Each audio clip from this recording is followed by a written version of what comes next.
দেখো আজ মানে আমার জমি থেকে কি সবজি কাটলাম, একটা ওলের ডাঁটা কেটেছি, এটা দিয়ে একটা আজকে বললাম তো দারুণ একটা রেসিপি তৈরি করব। আর এটাকে দুরকম কালার, এটাকে রানী করমচা বলে যেটা। আর এখানে গাজর আর বিট ছোট ছোট। সোনাকে কালকে সকালে এটা দিয়ে কি করে দেবো, জুস, যেটা আমরা বাজার থেকে কিনে নিয়ে এসেই খাই ম্যাক্সিমাম টাইম। তো যেহেতু সোনা খেতে চেয়েছে, তো এই চারটে আজকে তুলেছি। আর এই যে গাছের কাঁঠাল, আমার জমির সবজি, এটা ছোট ছোট করে কেটে আগে ধুয়ে নেব, কারণ কেটে ধুলে না এই ডাঁটাটা পুরো পঞ্চের মতো নয়, যে কারণে এর মধ্যে জল ঢুকে যাবে।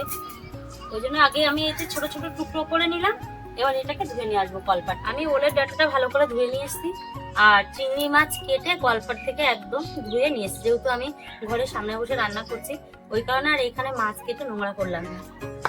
এবার এই ওলের ডাঁটাগুলো, এর একটা না গায়ে আঁশ আছে দেখো। আর ওলের ডাঁটাকে অনেক সময় বাঘা ওলও বলে, কারণ এর গায়ে দেখো বাঘের মতন ছোপ ছোপ। এটা এই মানে সবজিটা খেতে দারুণ লাগে।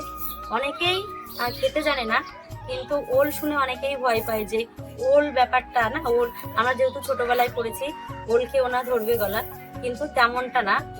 আমি বাড়িতে যেহেতু এই সবজিটা চাষ করি, আমি জানি এটা আগে পরে খেয়েছি, এর কোনোভাবে এর গলা ফলা ধরেনি, যে কারণে আমি এটা আজ একটু অন্যরকম ভাবে রান্না করবো। করে ডাঁটার মতন করে কেটে নিচ্ছি। আর এটা মনে ডাঁটার মতনই, কিন্তু এর গায়ের আঁশ উঠে যায়, একটু হালকা বাড়িয়ে টান দিলেই উঠে যায়। পাতাগুলো কাটছো কেন? এর পাতাও দারুণ হয়, মানে সবজির সাথে পাতা দিয়ে দিলেও ভালো লাগে খেতে। আর এত মূল্যবান জিনিস, একটা করে এর কেজি, মানে এই ওল গাছেও যে বিক্রি হয় আমি জানতাম না, বিশ্বাস করো, এরও অনেক দাম। ওই কারণে আর এর পাতা দিলেও ভালো লাগে, মানে পাতা দিয়ে দিচ্ছি। এরকম প্রথমে সব থেকে বড় কাজ যে উনান ধরানো, ছোট ছোট পাটকাঠি দিয়ে, এই যে সেটা অনেকে খড়ি বলে, আমরা পাটকাঠি বলে। এবার ওটা ওর মধ্যে দিয়ে দিলাম, আর এই যে ছোট ছোট এবার কাঠের টুকরো দিয়ে দেখো উনানটা কিভাবে ধরালাম। এটা পলিথিন দিলেও ধরে যাবে, জাস্ট মানে 1 মিনিট বললেও ভুল, 1 মিনিটের মধ্যে ধরিয়ে দিলাম। উনান রেডি। এবার বসিয়ে নেবো আমার কড়াইটা। কাঠে উনানে রান্না করতে গেলে আগে সবজি কেটে গুছিয়ে নিতে হয়। তো আমি এখানে দেখো আমারই এই লঙ্কাগুলোকে বলে খুদে লঙ্কা, আমারই গাছের লঙ্কা। আজকে সবকিছু যা কিছু রান্না করছি বাড়ির জিনিস দিয়ে। এদিকে পেঁয়াজ কেটে নিয়েছি আর রসুন, আর একটা ফোড়নের জন্য শুকনো লঙ্কা।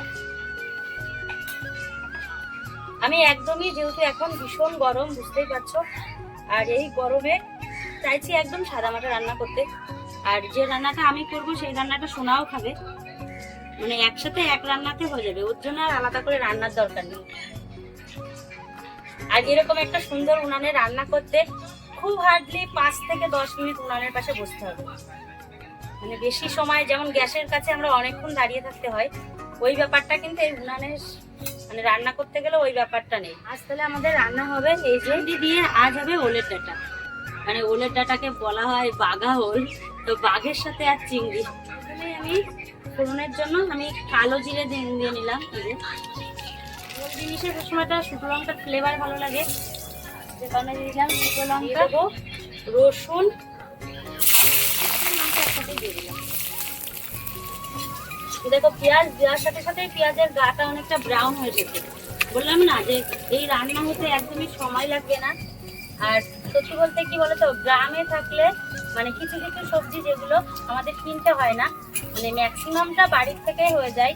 তারপরে এরপরে উঠবে ওল, কচু লাগিয়েছি, লঙ্কা আছে বাড়ির, পেঁয়াজটা অনেকটা হয়ে এসেছে। আমি যেহেতু বললাম যে আজ একদম নর্মাল ভাবে রান্না করবো, যেহেতু সোনা খাবে, কারণ কোনো মশলা ছাড়াই রান্না করছি। এবার এই পেঁয়াজের মধ্যে দিয়ে দিলাম চিংড়ি মাছ। দেখো আমি দিয়ে দিলাম লবণ ও হলুদ, মানে এটা কিন্তু আমি চিংড়ি মাছ দেওয়ার পরেই দিলাম। সোনার জন্য কি বলো তো, কিছু কিছু সবজি আলাদা করে রান্না করি, ওকে খুব একটা মশলা খেতে দিই না। দেখো আমি প্রথমে জ্বালানি ধরানোর সময় যে কাঠগুলো দিয়েছিলাম তাতেই এতদূর হলো। এই যে আমি নেক্সট জ্বালানি দিই, 2 টুকরো দিই, 1 টুকরো হলে তাড়াতাড়ি যেহেতু রান্নাটা করতে হবে। চিংড়ি মাছটা প্রায় ভাজা হয়ে গেছে। চিংড়ি মাছটা বেশি ভাজলে কিন্তু ওটা মানে একটু শক্ত শক্ত হয়ে যায়। আর যেটা প্রথমেই বলি, ওলের ডাঁটা কিন্তু অনেক সময় ভাপিয়ে রান্না করা যায়, আর সব ওলের ডাঁটাতে গলা ধরে না, যেটা চুলকায়। তো আমার যেহেতু এই ওলের ডাঁটা আমি আগেও খেয়েছি, ওই কারণে জানি এই ওলের ডাঁটাতে গলা ধরে না, ওই কারণে আমি আর ভাপিয়ে নিইনি। এবার আমি এই মানে একদম টাটকা সবজিটা এর মধ্যে দিয়ে দিই। আমি কিছুটা এই যে ওলের ডাটা যেহেতু দিয়েছি কিছুটা হলুদ দিয়ে দিলাম আর দিয়ে দেবো কিছুটা লবণ।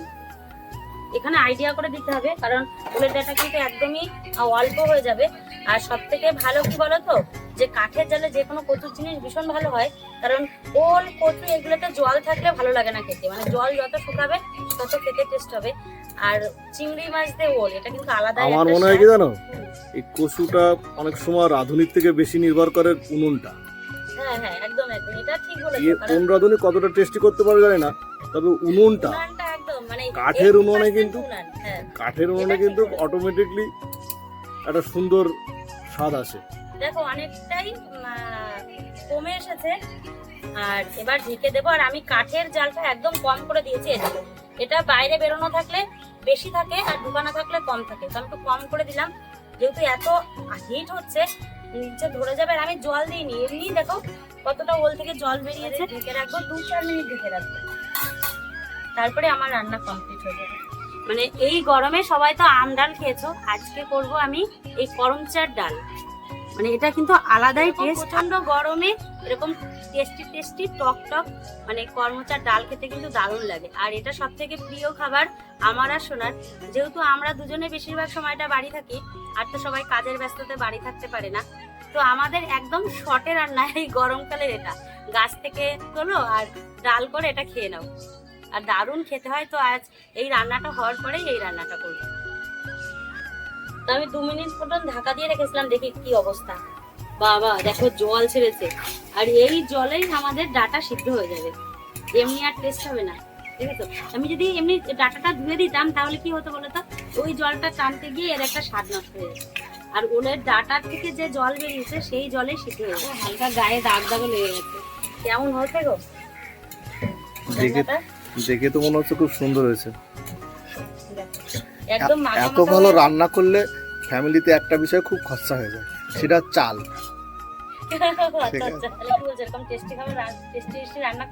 মাঝে মাঝে করা ভালো, সবসময় করলে মুশকিল হয়ে যাবে, যে সংসারের দায়িত্বে আছে তার উপরে।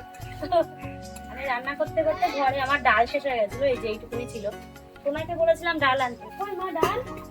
ওই দেখো, এই দেখো সোনা ওর ঠামির দোকান থেকে ডাল নিয়েছে। ডালটা তো খুব সুন্দর, মটর কলাইয়ের ডাল, স্বাদটা বেশি ভালো লাগে। আর এত সুন্দর বলেছে, একবার একটু দেখো, এই দেখো দেখো কি অবস্থা গলে। আর ডাটা কি বলতো একদম ঘেটে গেলে খেতে ভালো লাগে না, ওই জন্য একটু মানে শক্ত শক্ত রেখেছি।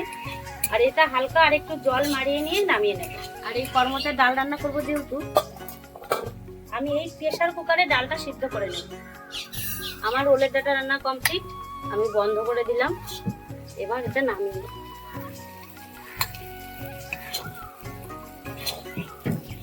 আমার টেস্টি টেস্টি খাবার কমপ্লিট রান্না করা। এবার বানিয়ে নেব করমচা দিয়ে ডাল। তো আমি ডালটা আগে সিদ্ধ করে নিয়ে আসি। এবার আমি আমার দ্বিতীয় মেনু রান্না করে নেব, তার জন্য কড়াই বসিয়ে নিলাম। কড়াইটা ধুয়ে নিয়েছি যেহেতু প্রথমে ওলের ডাটা করেছি। আর আমি ঘরের থেকে এই যে প্রেসারে ডাল সিটি দিয়ে নিয়েছি। বাবা এখন সিটিটা খোলেনি। এই দেখো, এদিকে আমি ডাল সিদ্ধ করে নিয়েছি। এবার দিয়ে দেব এই যে তেল। এদিকে আমি করমচাগুলো দেখো দুভাগ করে নিয়েছি। আমার তেল গরম হয়ে গেছে, দিয়ে দেব ফোড়ন। আর যেহেতু আমি টক ডাল করব ওই কারণে আমি দিয়ে দিলাম সরিষা। কেমন জ্বলছে রে উনুনটা? কেমন জ্বলছে বল? আর ফ্লেভারের জন্য দিয়ে দেব আমি শুকনো লঙ্কা। মা সরিষার তেল দিয়ে দিল। হ্যাঁ, করমচা করমচা করমচা নয় করমচা। বাবা আমার মুখ চুপ করে যাবে। এবার এই যে দেখো দিয়ে দেব এই কেটে নেওয়া করমচা। এবার আমি এই যে লবণ দিয়ে দিলাম আর একটু হলুদ দিয়ে দিলাম।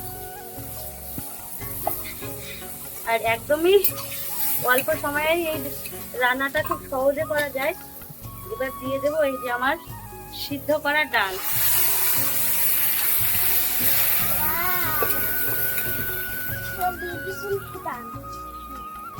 এবার একটু জল দিয়ে দেবো, একটু টক ডাল হালকা ভালো লাগে।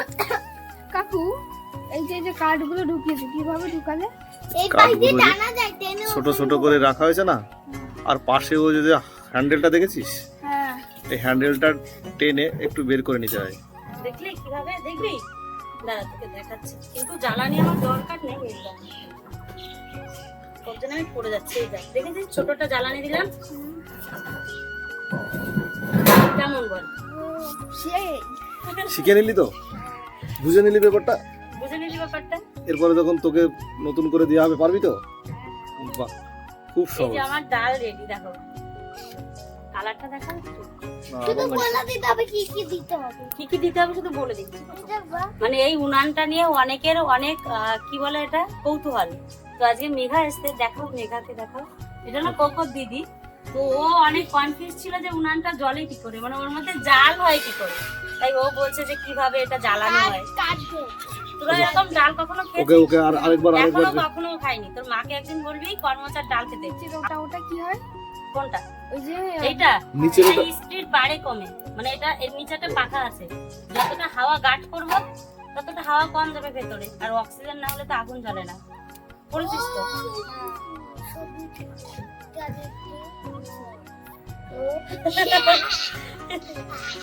দাঁত গুলো পড়ে গেছে, আচ্ছা, দেখবে? কর্মচা? খাবে? হ্যাঁ খাবো। আসো।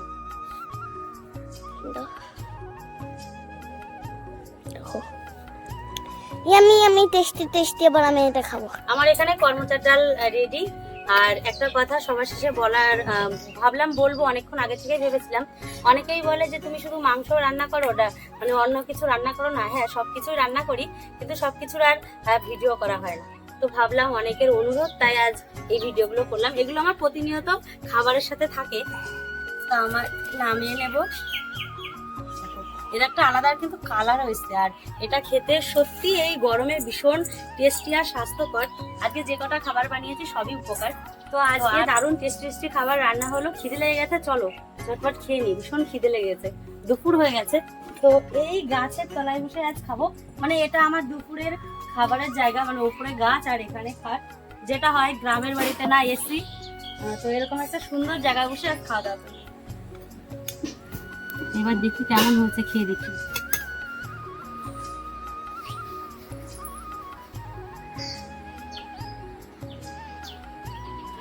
দারুণ টেস্ট। তাহলে খাওয়া দাওয়া করে নি, ভীষণ খিদে লেগে গেছে। আজ আসি, আবার নেক্সট ভিডিওয় দেখা হবে।